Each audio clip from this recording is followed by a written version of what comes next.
afternoon, everybody, and welcome to this afternoon's webinar by Jeremy Opperman and Dr. Michelle Botha.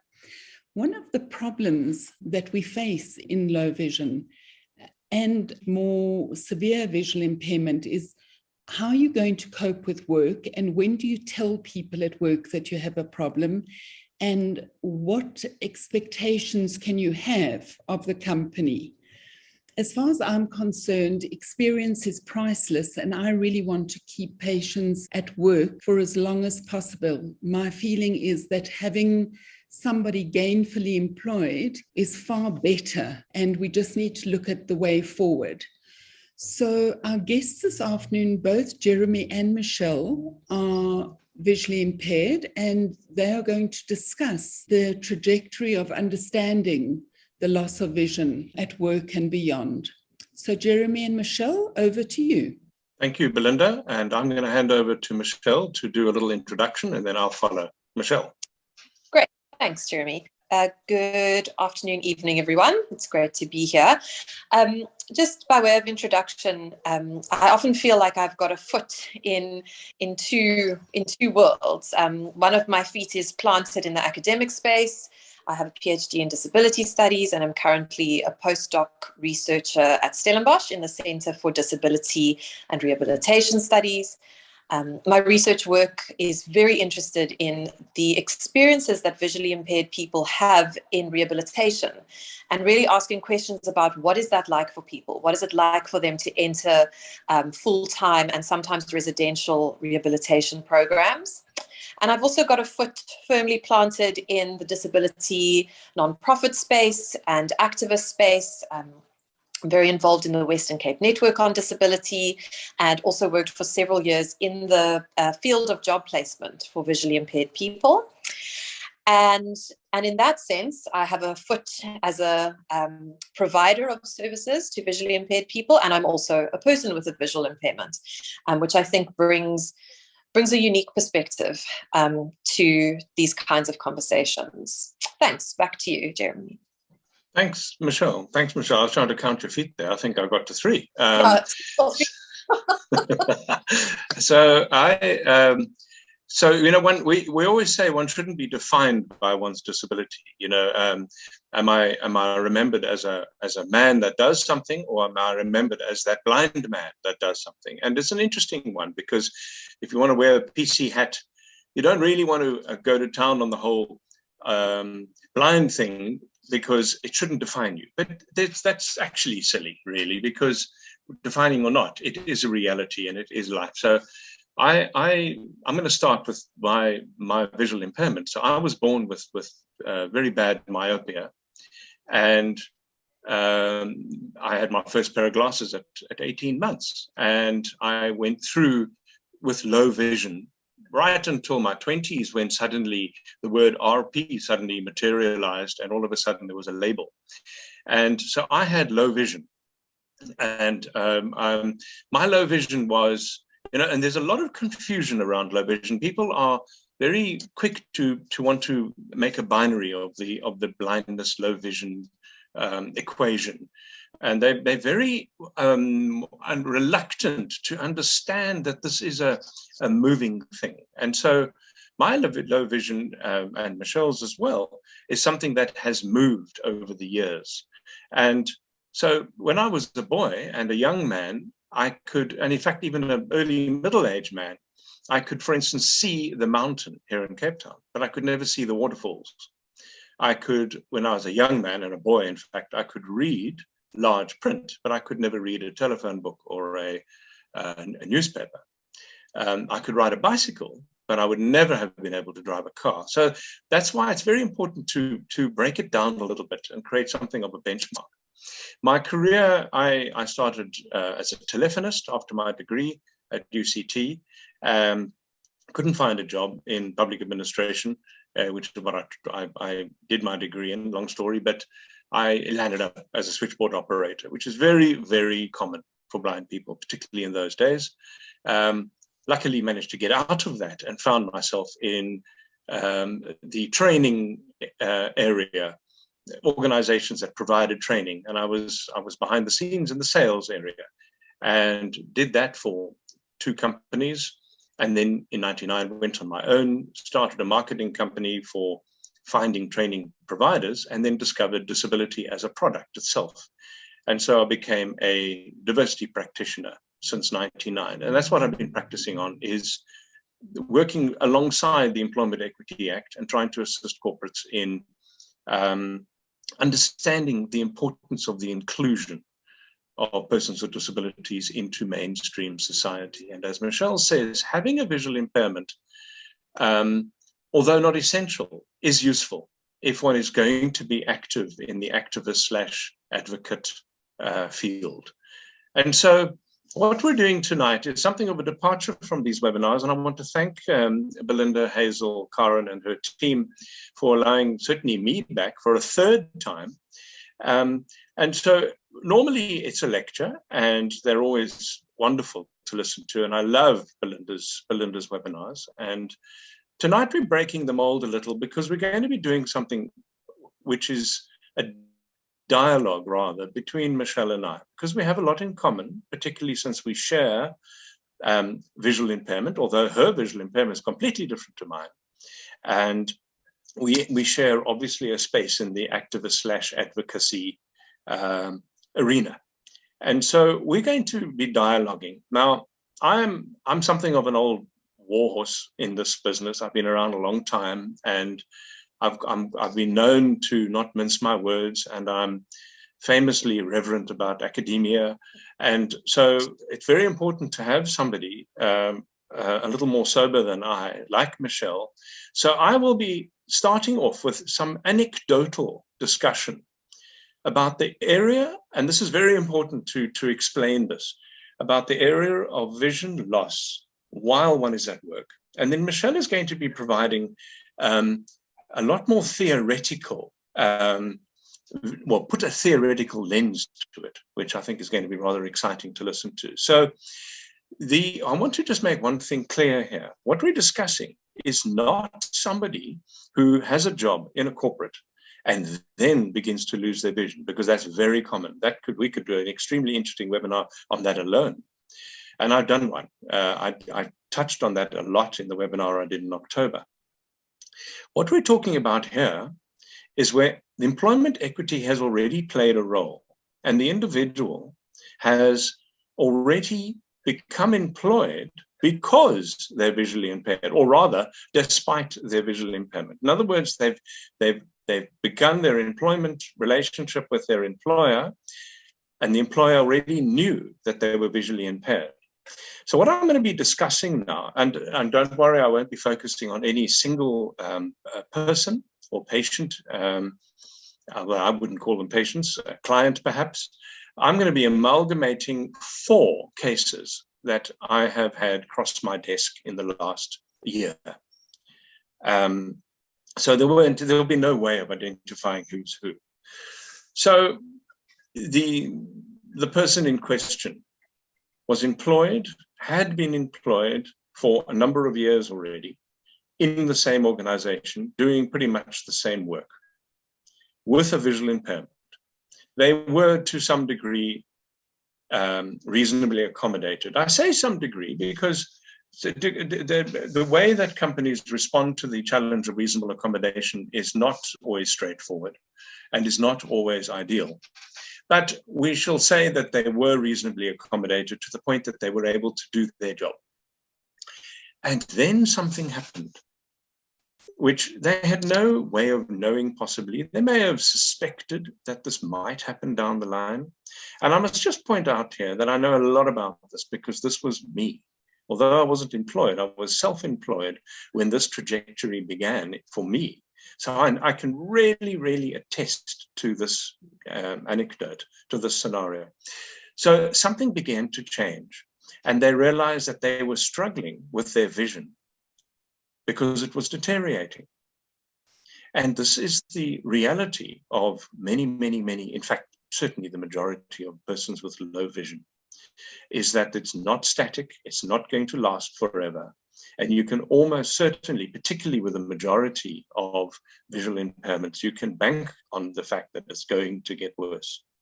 And indeed, it begins to get worse. And this is usually defined by them noticing that their mobility has become challenged. They may not even have been using canes. They may have been managing, many persons with low vision manage, probably ill-advisedly, without a cane. And then suddenly it becomes harder and harder. They may have even been using a cane, and suddenly they realized that the residual vision that they trusted and relied on suddenly is letting them down. Things simply weren't there when they saw them yesterday. And this creates something of an anxiety. And then the next thing they notice is that the fairly expensive reasonable accommodation, because we mustn't hide behind some of the tropes around reasonable accommodation is not necessarily expensive. It's absolutely true. It isn't on the whole. But when it comes to blind and visually impaired people, there is no question that there's a capital outlay. And now we have an individual who uses, let's call it a magnification software. There's several around, famous one being Zoom Text. I used Zoom Text for 20 years. And so they use a magnification software, and suddenly it's not working as well. They up their magnification from 4 to 8, and suddenly it's to 12, and suddenly it's to 16, which is the maximum. And all of a sudden, it's almost unusable, and they can't do it any longer. And now they're in the situation where they're employed by an employer who expects them to do a job of work. They have risen to the challenge for some years already, and they've proudly managed to be as productive as they possibly can and are very productive, even in the employer's eyes. And then this happens. And then they're not sure what to do. And there are many ways that they can respond to this. And the one way they might respond is to hide it. In fact, that's a typical way. And they pretend it's not as bad. And what that means is they're going to be working slower and slower. Or they do address it, and it is not necessarily taken seriously, or it's not understood. And in the scenario I want to paint for you, which is amalgamation of 4 situations happening in the last year, is the employer really didn't know what to make of these changes. And why should they? They're not in the business of visual impairment. They produce widgets, or they make money, or whatever they do. They can't be held accountable for not knowing what to do next. And they reach out to organizations who they believe ought to know. And there's a bit of a disclaimer here. What I say next doesn't mean that I'm against these types of organizations and against the professionals that work with them. But unfortunately, it can be an indictment on both those professional bodies as well as the organizations that they're employed by. But unfortunately, what happens is the employer very often has no choice, they believe, but to seek advice. Now, there are some options they might have tried. They may have tried to work with the visually impaired person more and talk with them and dialogue with them about what they might need. Or they could have sought advice outside with organizations that produce assistive devices, etc. Unfortunately, this isn't always done. And so what they do is they reach out to organizations which are closer to insurance companies than anything else. And they have professionals, many of them being people like OTs. And then they request a workplace assessment.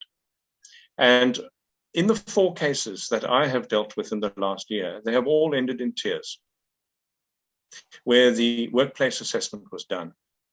And the individual sent had very little understanding. The person doing the assessment had literally insufficient training, insufficient understanding, insufficient empathy to appreciate the challenge of the changing visual acuity, which has created this actual localized disaster. And the outcome, sadly, has been horrendous in 3 of the 4 situations that I'm thinking of, resulting in medical boarding. Because the reports were, well, they actually can't do the job.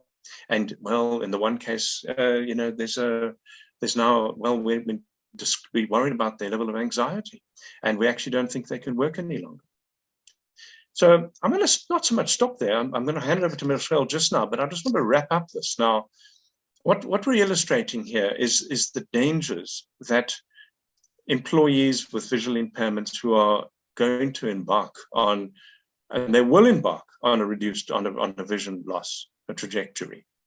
And what I'm imploring employers and the professionals who serve those employers who are come in and do the workplace assessments is, in fact, to open one's eyes and to embrace. There's a word we don't want to bring up, so we're going to use a slightly euphemistic way of referring to that. The traumatic experience experienced by people who begin to lose their vision. When it happened to me, I worked for myself. I was my own boss. I had to find the money to buy a screen reader when I couldn't use my magnifier. So it was a slightly different trauma, but it still was traumatic.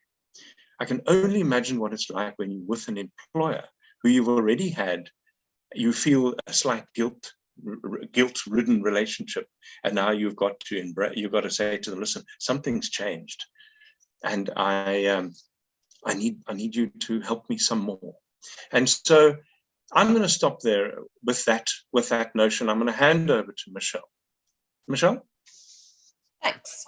So what we're doing as Jeremy is the dialogue, and that might mean that as I talk, something sparks for Jeremy that he wants to comment on and take further, and we have promised each other that we will not go off on one of our customary tangents, and we will hold ourselves to that, hopefully. Says she going on a tangent.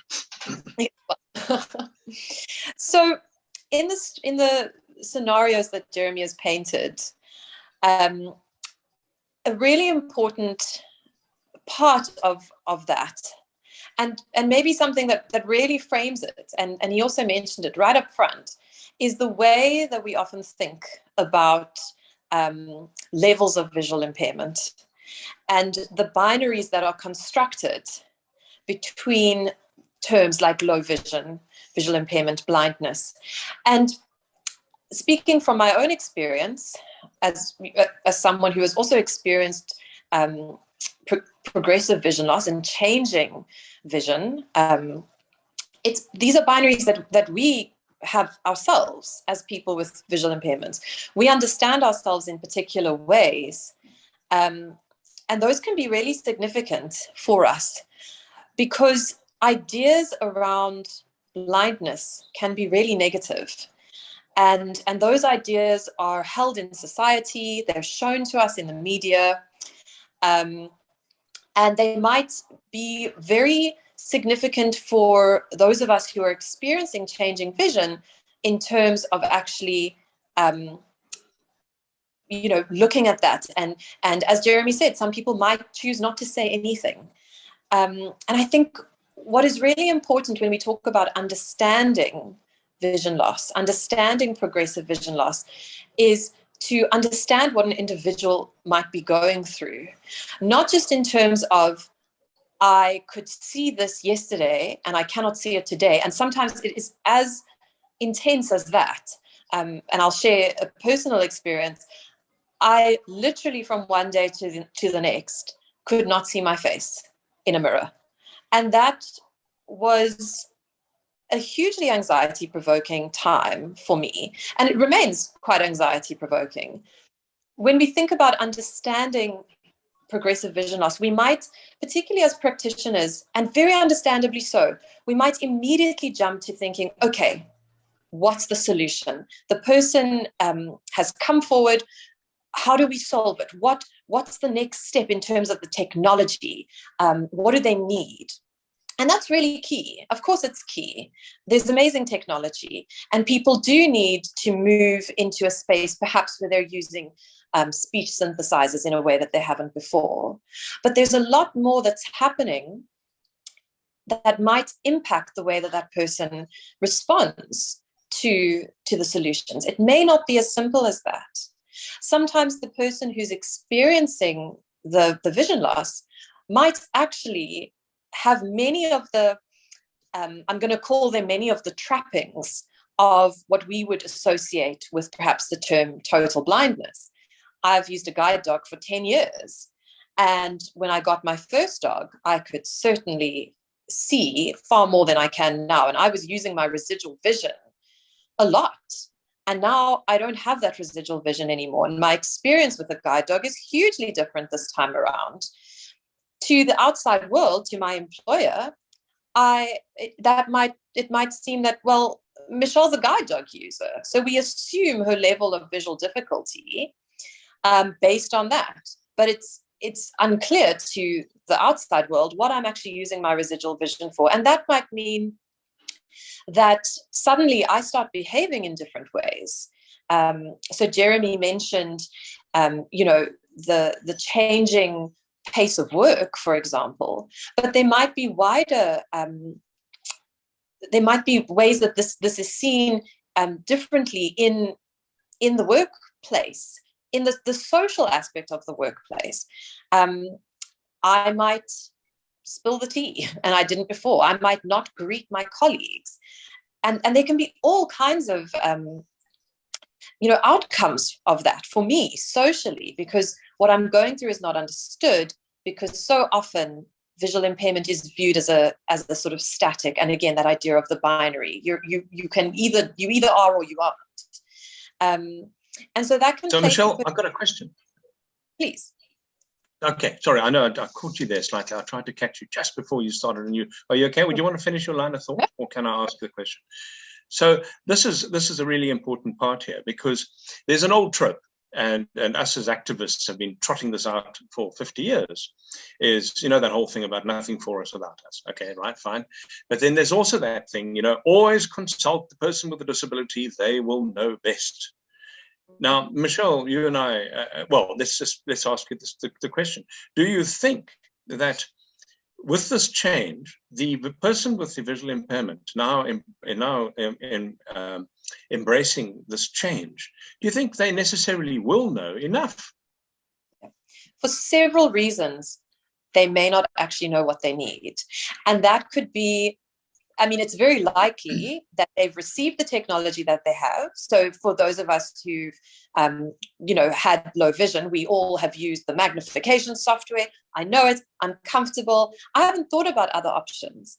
And there's also something to say here about the reality versus the, our own sort of inner sense that, well, it's probably not going to happen. And I think I will speak again from my experience. I know that retinitis pigmentosa, which is my diagnosis, is a progressive condition. But the reality of that's not real to you until the day that you cannot see the curve anymore. And so people may not have explored other options. They may not know what's out there. They may be very susceptible to being told what they need. Again, there's something very anxiety-provoking when you're experiencing sight loss about being asked, can you see that? Can you see that? Can you see that? Yep. You might eventually find yourself just saying yes, because I'm so anxious that I can't, that I just end up saying, yes, it's comfortable. But actually, I'm not comfortable at all. And they may, again, when we think about what the person is going through, and again, we've used the idea of trauma, and trauma really just means feeling displaced from your life, feeling displaced from your work and your role. And people may be in such a state of displacement, of sort of insecurity in themselves, that they may be very resistant to embracing the different technology. And that might not be a difficult person. It may be someone who's really struggling to make sense of what does this mean for my future, for my security in my work. And there may be various other things beyond work, family relationship. Michelle? So Michelle, here's another question for you then. Yes. Do you think there is enough study in this area of this trajectory? Do you think there's enough academically researched and then transmitted out to the world of work? Do you think there's enough research and understanding about this? I don't. I think it's a very, and that's why we've tried to be quite clear as we've been talking, and I think we've both mentioned it several times, that this is a very specific situation. This is not someone who's lost their sight in the course of their work. And that makes it very different. And also very very unique. Every single person's experience is going to be different. By the time I experienced very significant sight loss, I was already self-identifying as blind as a political move. I'd become very involved in student activism as a young person at university. And many would say, that phrase, I had accepted my disability. That idea of acceptance is quite, we see it as like this end point. It's the linear journey to acceptance. But when you experience a change in vision, that might be very unacceptable to you at the time, because of all, we're talking about this fear, this anxiety, this insecurity, things are different, I can't do what I used to do. And suddenly that sort of assumed acceptance is gone. And you feel like, oh, I'm at square one again. I'm starting this all over again. I'm having to make peace with this again. And so, no, I don't think there's enough thinking about this particular situation of progressive vision loss, but also in that thinking not just at the level of sort of practical solutions and thinking of that as quite a simple, we move from the magnification to the speech synthesizer, job done. But thinking about what is someone actually going through and how might that emotional experience impact how they're able to move forward. That's a very interesting point. I love that. Is to pick up on the emotional experience. It's in my experience, I've never seen that being dealt with appropriately, because it's often completely ignored, even by me. When I think of people with disabilities that I've known and even facilitated getting into the world of work, is dealing particularly with this change, with this emotional experience. Now, if an employee were to be attacked, the employer would provide nowadays, and certainly 20, 30 years ago, it wouldn't have been done so readily. But if that were to have trauma like that would have happened, a responsible employer would ensure that there would be appropriate counseling provided. Do you think there is an opportunity here for something of a counseling therapeutic involvement from the employer towards the employee? And remember, the end result is so that they can be productive again. There is nothing cheap about letting somebody go because you've got to hire somebody new. It makes far more sense than to deal with them appropriately so that they do, in fact, have some sustainability with you. Michelle, what do you think? Do you think there's room for that? Yeah, I mean, I think it comes back to what gets talked about a lot in rehabilitation practice, the idea of the whole person and thinking about people as whole persons. And exactly what you're saying, there is an end goal to this, and it's a productive and person who's able to participate in the workplace, not just in the work, but in the social life of the workplace. There's also something to be said about, when this person was hired initially, the employer might have done brilliant work with sensitization, with colleagues, and that work probably needs to be revisited when the situation changes. It's that example of the person not greeting the colleagues. Well, she's rude. What's wrong with her? Why is she suddenly so rude to everyone? And it's, I just can't see you. I used to be able to, and now I can't. But I think there's what that unfortunately requires is a level of disclosure from the individual as well, though. Right. And this, of course, is not necessarily forthcoming, largely because there is, in fact, an anxiety. And do I make myself yet more vulnerable by not only addressing to my employer, but also to my colleagues now? Wouldn't it be safer for me to stick my head under the sand? Yeah? Yeah. And also to myself. I also have to, again, if we talk about what this person is going through, there is part of this is also about disclosing to myself. Absolutely. And what does it mean for me to be, and in my case, what does it mean for me to be blind? To actually say that actually might be a label that now describes me, and how does that change my status in my community, in my family, in my work? And there's a lot of fear, again, around those negative ideas, and all constructed and all manufactured and all false, but very negative. How does that affect? And we both know people, when we've known each other for 10 years. And so we know many people who, and I can certainly relate to it.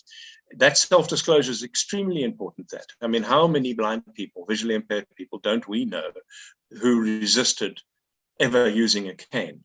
Yeah. I know I did. I resisted using a cane for years and years and years. Tell anyone. I've known people to hide their canes in man bags and handbags. I moved an entire house so that my neighborhood wouldn't recognize me when I started using a cane. I know it was coincidental, but it felt like I did that. And so you're quite correct that now let's unpack that, Michelle, but that's a really important thing you've just said there. So what is it that prevents people from wanting to disclose even to themselves? Unpack that. I mean, I think that it has a lot to do with the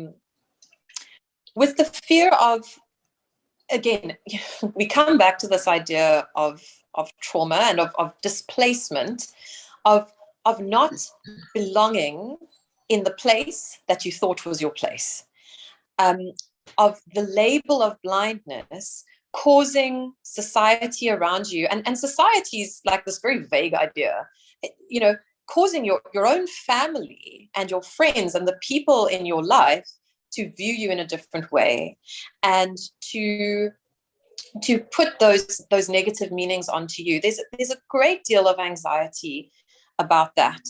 And does this change who I am?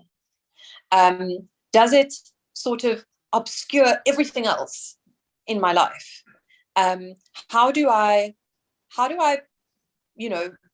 live and work and love and contribute with this label? I think there's a lot of, and this is all deeper layer stuff. It's not on the surface and it's not visible, and people don't talk about it, often because they don't have the words to talk about it. It's abstract, it's difficult to put into words, but it requires a little bit of digging to think about this deeper layer stuff around how is blindness meaningful in the world? How have we as society made it meaningful? And what does it mean to actually embody those meanings, for people to look at me with the cane and make certain assumptions about my life? And sometimes those assumptions then actually work out in how people respond to me. Maybe they don't interact with me. I know they're there, but they don't interact with me. Maybe they patronize me. Maybe they assume certain things about me because I'm marked in this way. And I mean, my own experience with the cane was very against, I do not want to be marked. And when I did mark myself, I'd like to say like, oh, it was great, but it wasn't. Someone said to me once at UCT, oh, isn't it wonderful that you're here because blind people can't learn? And that was, what do you do? You can't make it up. And what do I do with that? How do I respond in that moment? I didn't respond at all because I just didn't know what to do. What do you say? So these are I know what I would have said. Well, again, we are. So now here's the thing. So in my scenario, I brought up the problem, and then I brought up the sorry, there was an interruption there. Somebody put a message on. Yeah. I brought up the issue of what happened, and then I brought out the potential solution that the employer reached out to. And unfortunately, in 3/4 of the cases, they ended quite bad. In fact, all of the cases, they ended badly, but in 3/4 of the cases, they ended very badly. In my opinion, there is absolutely no reason to medically board a blind person, visually impaired person. And that needs some serious work. So what, now you were telling me the other day how in in fairly, I don't know, what would you say, 15, maybe 20 years, there's been the whole person, how did you put it? Whole person, yeah? Care, better practice. Okay. So now, do you think that's adequate? Do you think they're sufficient? I'm a little cynical about the whole person thing, not because I disagree with the whole person or person-centered approach to care. I think it's essential. Where I have a problem with it is that the older generation professionals, the older lecturers, the older doctors, the professors we look up to, didn't get brought up with that methodology and modality. And they came from very much a more medical model mindset. So do you think we actually are succeeding with this whole person approach? Do you think we can do more to it? Do you think we need to be more aggressive about it? I think so. I think there's a lot of work to be done in that space still. And it's also about translating the academic ideas that we hear about in rehabilitation studies, for example, and translating them into practice and making that possible for practitioners as well, making that, practitioners are often under a lot of pressure and have massive caseloads, and it, we've also got to recognize that. We've also got to recognize, part of my work is thinking about rehabilitation workers and their role in relation to rehabilitation service users. And what I try to also remember is that we're all raised with particular ideas, and those ideas are often reinforced when we go and study, ideas about disabled people, ideas about who is an expert, who has knowledge. And often, sadly, in a medicalized medical model view, disabled people have traditionally not been viewed as the experts in their own lives and part of the process. We did say often the person going through this experience may not know what they need, but it doesn't mean they don't know intimately what they are going through. That's such a lovely line. That's a really important thing you've just said. That's so beautifully worded. That. Okay, carry on with that. And so it's important that they are a stakeholder, even if they and if they're viewed as a stakeholder, it's likely that they will be more empowered to say, I cannot see that. It's not comfortable. Because often there's this need to, and I felt it even as an adult, I felt it as a child a lot, but even as an adult, I felt the need to please the person who is desperately trying to help me and to say, yes, I can see it, because I know that's the outcome that's the desired outcome. But if I feel that I'm safe as a stakeholder, I'm safe in being able to say, I cannot see it, I'm feeling anxious, I can't, it's not comfortable, I don't like it, then there's a road to better solutions. So I think, we've got to also, these ideas, and we were talking about this the other day, these ideas take a long time to, I think you used the word paradigm. A paradigm takes a long time to shift because it's generational. Yeah, because it's generational. From generation to generation. And I think there's a great need for practitioners, activists, advocates to sort of break the generational chain and to start. It takes a fair bit of courage from disabled people and from practitioners, because for practitioners it might involve unpicking some of the practice, the practice that and the practice that is comfortable, and sort of making space for service. I'll use service user maybe as a word, but making space for service user voices and perspectives, and just that uniqueness of each person and what they might be experiencing.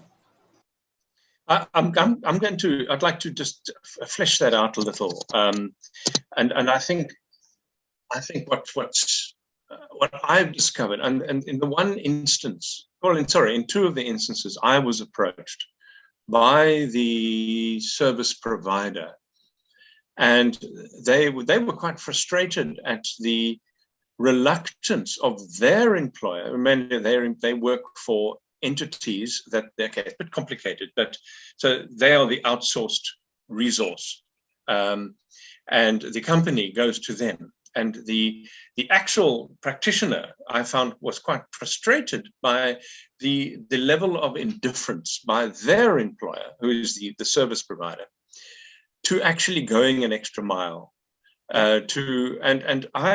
She tried to get me to consult and I did as much as I humanly possibly could without actually getting involved in the case itself, which she wasn't allowed to do. She probably wasn't even allowed to talk to me in the way she was, but she was seeking advice. And this is what I'm going to say, is that I think I would urge OTs, who are probably the predominant skill employed by these entities, to stick their necks out a little bit more in terms of research, in terms of empathic understanding, but particularly more research, and to even, as I say, stick their necks out with their own entities to be able to say, we can't. This is too complex to wrap up in a medical boarding.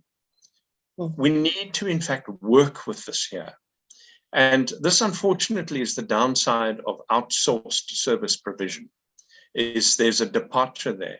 In the old days, there might have been an OT or a nurse or a social worker employed by the organization, but that's almost unheard of now. It's all outsourced. And so you've got a very sad level of departure.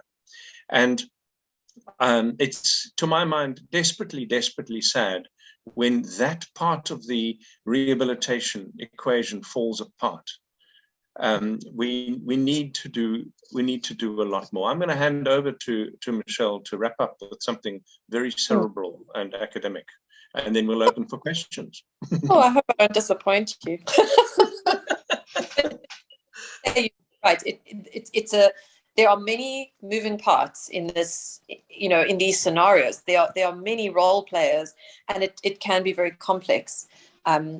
And to make sure that everyone actually has the same drive. And again, so important, again, the outcome is an integrated and included and productive participant, and someone who feels that they're able to participate and is able to participate. To wrap up before questions, I think there is, and I've said this, previously, I think there is a great need for us to be thinking about these deeper layers alongside the practical solutions. The solutions are so important. They are so necessary and so essential. But often they take precedence over thinking about these internal layers. And when we take the time to scratch a bit deeper and to, Jeremy said it now, empathic, to empathically think about what someone might be experiencing. And again, that idea of the whole person, what they might be experiencing at home, what they might be experiencing in their social life, as parents, as spouses, as friends, and in the workplace. If we think about those things, it gives us a lens onto the solutions. Why might this person be resistant? Why might this not be working? And so I think the encouragement from me is to be thinking about that deeper layer, and also to say that there's a great deal of excellent what we'd call autoethnographic work, autobiographical work in disability studies from people with visual impairments. Not enough from this country, it must be said, and there is room for a lot more. But a little bit from here and globally, that is so beautifully written and really easy to engage with, and that really highlights a lot of these issues and goes even deeper than we've been able to go in this short time. And I'd really encourage people to take the time to read it, because it opens a window onto these deeper layer experiences that might really encourage those of you who are in OT and in practice as you do the work, the very important work that you do. Thanks. That's my wrap up. Thank you very much, Jeremy and Michelle. That was very interesting. And as you said, that there are two parts to this. And the one is the person who has always been visually impaired and the person who becomes visually impaired. And they really are in two different spaces. What we have done today is we did send out invites to many insurance companies who are involved with looking at boarding patients and so on. And the aim of all these webinars is to bring about as much education as possible.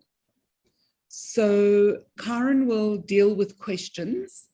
And Kay, I know that there was the one. There are actually two comments. Sometimes because of the poor work organizational culture, which does not promote emotional intelligence and crucial conversation, as well as access to the benefit of disclosing the disability. And I think that Chair Lisi would like a comment on that. Yeah, I think that is a really key factor. And again, it speaks to how everyone will experience this differently. And I think work culture does play a part.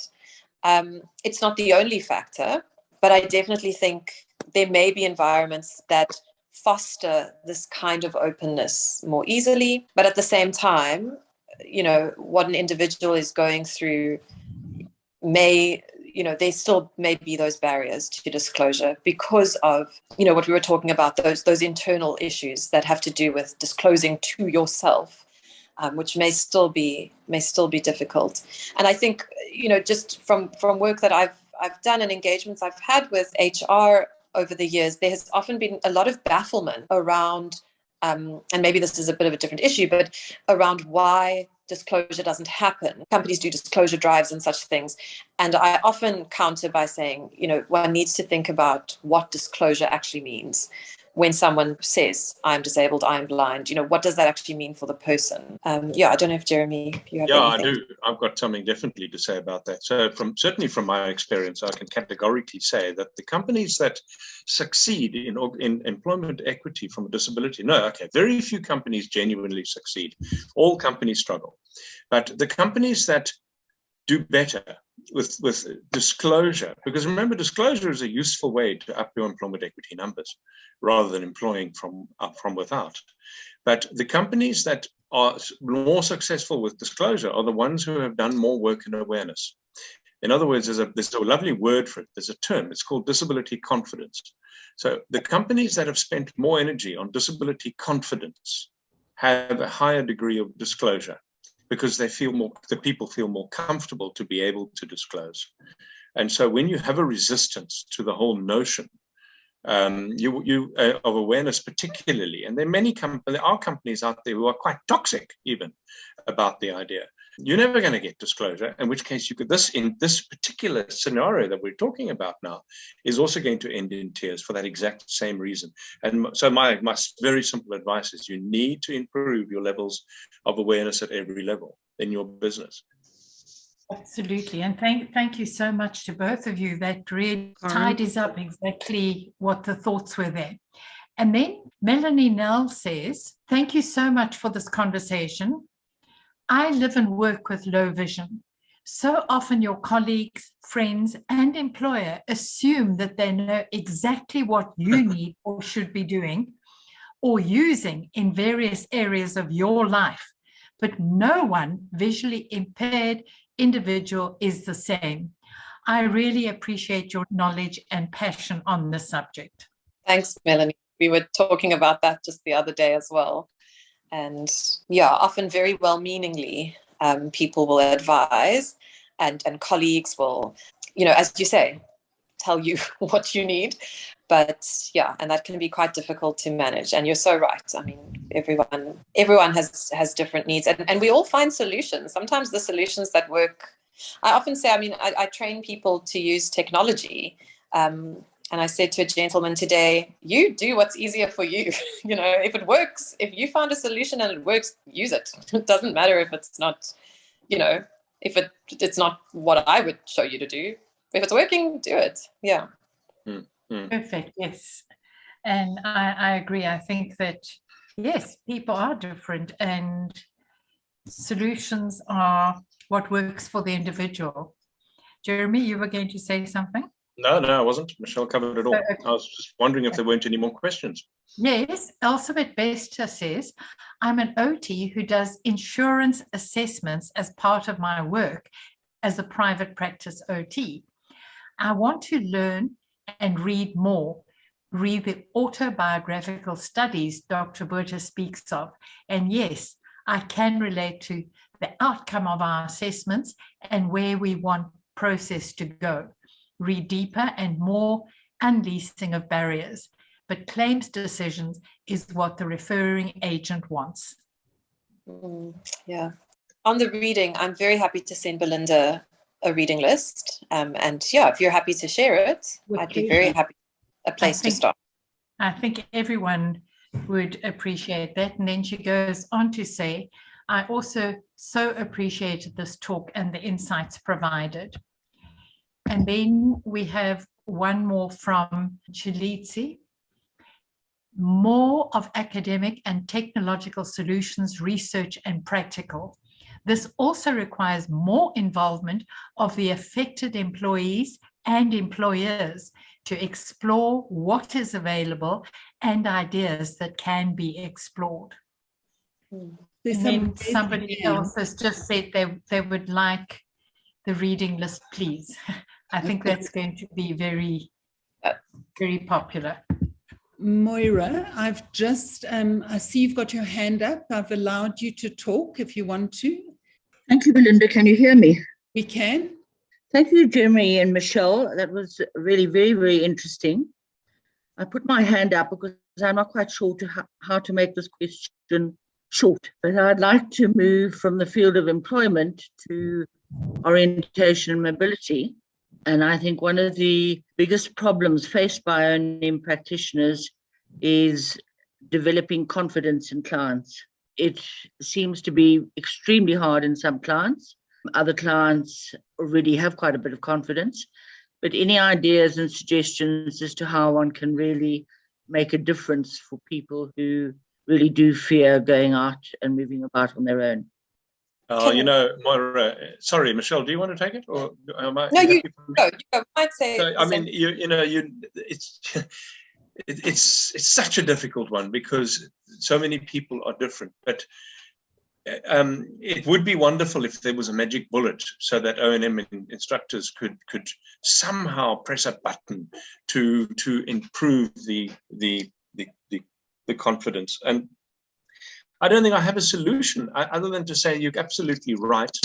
And, I do it to an extent. One of the things that I like to do is to help people who are beginning to lose their vision, to grow their mojo, to somehow get, and I do it through logical discussion. I do it through practical demonstration. I will say, okay, come here, let me show you something. And I'll take a potato and I'll take a sharp knife. And then somebody already in their minds, they go, oh, blind guy, knife.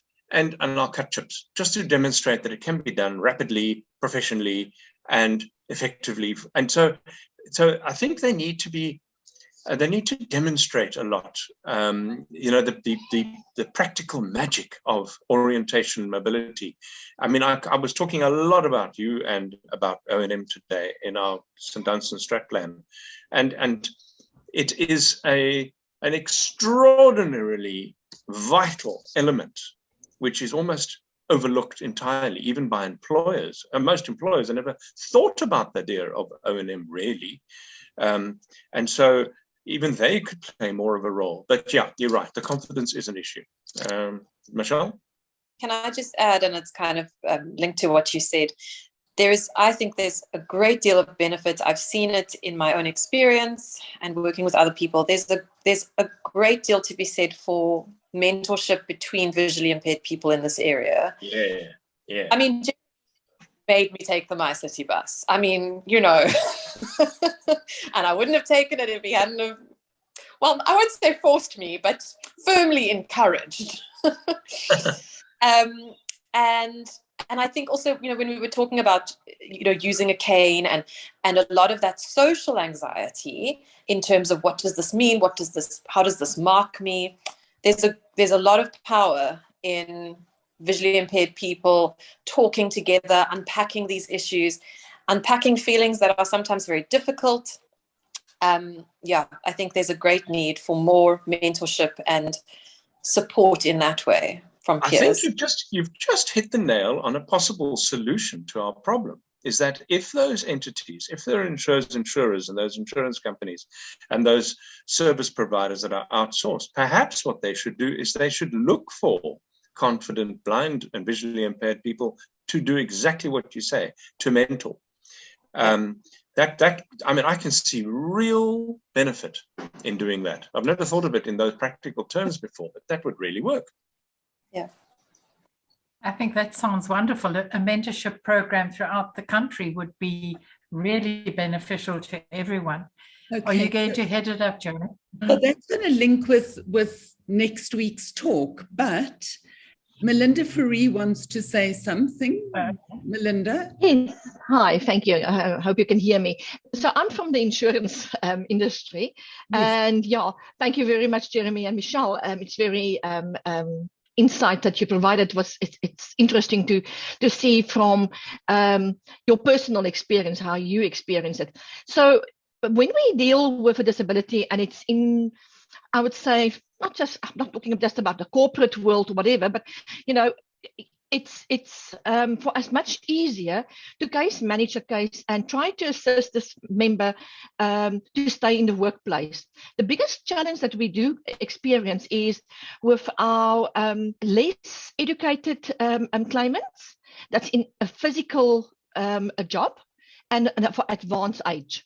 So a problem is quite often they also haven't disclosed that they have problems in the workplace, and it will have advanced to such a point where they really are like literally blind, you know, and then like they can't do their job, and they quite often had disciplinary actions against them because they didn't do their job correctly.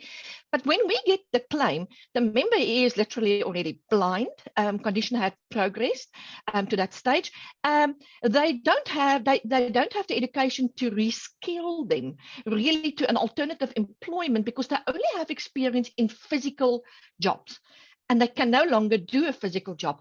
So most of the times what for me important as a claims assessor is to try to put them into contact with somebody that can assist them to still give them to feel that they have still value in their personal life and in the society or whatever. But in the workplace, that is very difficult for us to keep a member like that because you can't reskill him. He's already maybe close to the normal retirement age, and that becomes quite difficult for us. But do you have any you know, more support systems where we can also refer these members to just for basic, just to help them? You know, I know low vision gives us a lot of help always, but just to help these members also, how can I in my day-to-day life just be a bit more, feel more valued and not totally blind, I can't do anything now suddenly? Yeah, I think it's right. I mean, you're right to bring up the fact that this happens at a blue-collar level. The scenarios I was outlining were anything but blue-collar level. Okay. And they were extremely white-collar and with a great deal of experience. And your point is well made, but it's not strictly within the bounds of what we were talking about now. And I don't mean to belittle the situations of those with a more physical blue-collar environment. I mean, that's a very real thing. My advice would be then to reach out to the various blind organizations, you know, for possible, you know, there's all sorts of drama around that because there's a capacity issue. Some of them aren't as efficient or proficient as others. But there are entities out there which might be able to assist. But you must understand, and maybe I didn't make it clear, but the scenarios we were painting were very much along white collar, educated, very skilled. All four people we're talking about had degrees and beyond. Okay, thanks, Jeremy. But I think what is important there, and Jeremy does do some of this, Michelle, I don't know if you do that, is where people like Jeremy and Michelle do speak to other companies and try to inform them about the helping the patient, the clients with disclosure earlier on. And the more we can educate people that there are people around to educate on low vision and no vision, the more we can facilitate this whole thing. So maybe if you want to make contact with Jeremy or Michelle and try to arrange for meetings with more of your clientele. Yeah, I think it's very important, especially our blue-collar companies, that they are actually also, are more open and to inform the employees about, come forward, this is what we can do. Maybe we can still help you, because I think quite often the claimants also in the blue collar environment, they stay quiet because they don't want to lose their job, and to the point where, and then by the time that I actually do then speak up, they actually already had done so much damage to their own medical health, because they also don't seek advice, because they quite often are not that educated, and they will feel, I don't want anyone to find out. I don't want the occupational health practitioner to find out, because then I might lose my job. And I think that if we can just get them to speak up a bit more, that we can maybe prevent further a faster deterioration or progression in their conditions. But we'll speak. But we can maybe take that offline, that conversation. Thanks, Jeremy. Thank you. And then there are a few more questions. Jennifer says, what onus is on the person losing vision to stay congruent with their own emotions and grief? Michelle, that's got your name in it. Yeah, I mean, it's complicated. I mean, I think particularly in disability, when we think about how disability is viewed, there's some very particular, and again, coming back to that idea of, social ideas about disability, there are some very particular things that people are having to face. And that makes the process of grief very complicated. And in fact, not to get too academic, but there's an argument that because the world and disability stereotypes are so prevalent, sometimes as a person with a disability, I don't even feel that I can express my grief because it's not going to be received. And so that makes that process really complex. I think another thing to say on the grief issue, and I think grief is a massive part of disability experience, and we don't talk about it enough, and we really should.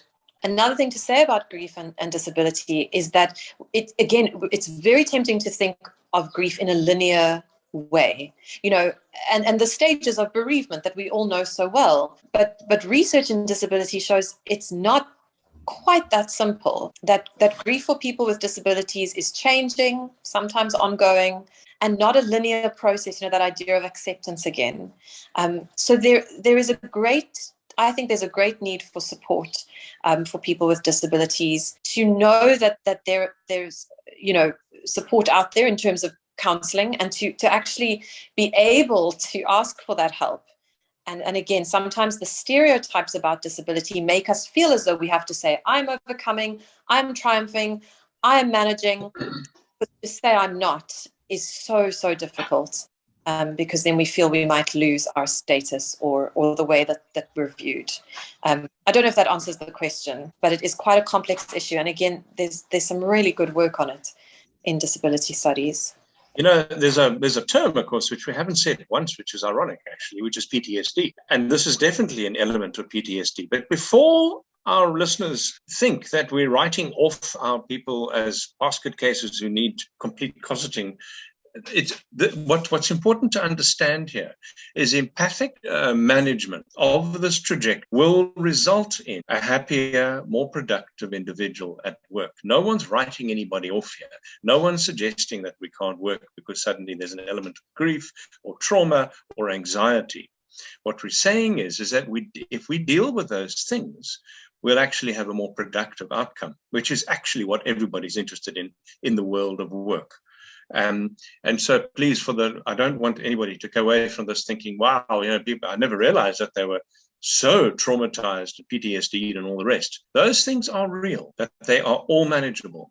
And the better you manage them, the better those people will work for you. Absolutely. And then an anonymous attendee says, firstly, congratulations once again to everyone on such a fantastic webinar. When talking about disclosure, how do you avoid the conflict around definitions? Okay, so there are conflicts around definition. I mean, there is a definition. You can punch it full of holes because it doesn't take much to do that. But there are rules around the definition. And this is quite an interesting discussion because what I've noticed with employers is that they play fast and loose with the definition. Years and years and years and years and years ago, famously, just around the time of the Employment Equity Act coming out, or just after it, one of the universities in this country started counting every individual wearing glasses and claimed them as having disabilities. Now, that's patent nonsense. In fact, it's the one and only real exclusion. And so there's a lot of fast and loose played with the definition. The definition is actually very clear in the Employment Equity Act and expressed in the Code of Good Conduct, or rather the Code of Practice on the Employment of Persons with Disabilities. And so I'm not going to go into it now, we don't have the time, but it's not actually that difficult to work around the definition. We must be just a little careful not to play fast and loose with it, because I've seen companies where they've started counting everybody between having a hangover and a hangnail as having a disability. And that's how they get the numbers up. There's a big bank in this country who reckons they've got 12% of their employees having disabilities. And there's no polite way to say that. That's patent nonsense. And so there's a lot of rubbish around the definition and where it's applied. So my advice is you read the definition, which is chapter 4 of the Code of Practice on the Employment of Persons with Disabilities, and it's not that difficult. That's very, very interesting and helpful. Thank you so much. And then there is a last comment from Chalitsi again. I believe the lack of confidence is also a result of lack of research in this field. No practical reference to actual, achievable, possible solutions in the long term. I think there needs to be a lot more collaboration and communication between the academic space and the practitioner space. And that's always been a problem. And I think we need to find ways to speak to each other. Because as I said previously, there's a lot of good work being done particularly in the disability studies space, and I'm sure in more sort of traditional rehabilitation studies as well, although disability studies is where I come from. But to make that translatable and practical and usable, I think is the challenge. Thank you. And then there are just a couple of chats as well. Yeah, I think wanting to know what the National Council for the Blind does, and if we can supply a list of O&M practitioners across South Africa. There seem to be so few. Yes, there are very few, very unfortunately. This person only found one in the whole of KwaZulu-Natal. Moira, do you want to take that? I think that, I'm not sure if Elizabeth is part of this, but I think the college would be best placed to supply a list of O&M practitioners that are around. And so I'm not sure she's on at the moment, but maybe she can be approached to do that. Maybe if that person will just contact the Guide Dog Association and speak to Elizabeth Lowe. And I'm not sure if you're asking me to comment on what the SA National Council does. Yeah, I'm not sure if there's anybody from National Council here that can answer that, or Jeremy. I was hoping there might be somebody. I thought Manny might be on the line. I mean, Manny's on their council. So Yeah. So I was hoping Manny might take that. Manny's on. Hold on a moment. He was planning to be on. I know that he was planning to be on. I just want to see if I can find him. Well, in the meantime, while Manny's coming on, I mean, they do. I mean, they have the Optima College, which is a wonderful organization which essentially teaches people to be blind. So there's an orientation mobility provision. They do a lot of advocacy work, and they certainly used to have a strong angle on actually the individual learning to be blind. Sounds peculiar, but if you're not taught about the things you can do, and this is definitely Moira's territory, you could be forgiven for thinking, I can do absolutely nothing. And that's where O&M, and not just the M part, but the O part of O&M is so important. And so the National Council certainly had a lot to do. What they would be able to do is be an extremely useful resource. They have a very strong practical side where they have a shop, and they've got a technical advisory service, so they're very strong on that as well. If you have a legal issue, they can sometimes play an advocacy role there as well. So, they're not necessarily always getting their hands dirty with absolutely everything around the blind. Many other organizations do that. So there's plenty there but certainly if you referred to them, they should play more of an advisory service. Great, thank you very much. And that's the end of the questions. Thank you, everybody. Good. Thank you so much, Jeremy and Michelle. I think that by the sounds of it, there's certainly more room for a further discussion at a later stage.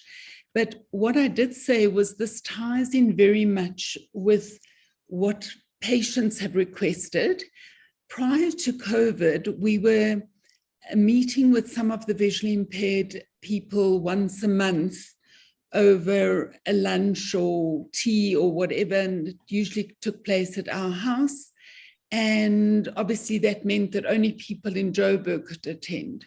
So we're going to do that on the last Wednesday of the month, and that will be a bit of an open forum just for patients or clients or whatever you want to call them to come online and just to chat and ask questions. So hopefully we can take this forward at that type of event and find out more from people about the kind of lectures they would like to attend to. So, and then our first talk in March is Neil Butko talking about TB, an ancient disease making a strong comeback. And the next talk after that is Andy Nossel, who is an OT, but she's also went on to become a trauma counselor. And so she's going to do a webinar on that. And I think that will link very well, Jeremy, with what you were discussing tonight. You see? I'm now, the word Germany is now stuck, all because of Karen. Oh, did I sorry, Germany? Oh, I have to go, I'm afraid. I'm actually late for an appointment. So I'm going to say good evening and goodbye, and thank you very much for the opportunity. Thank you very much, everybody. Bye. Thanks. Bye-bye. Bye.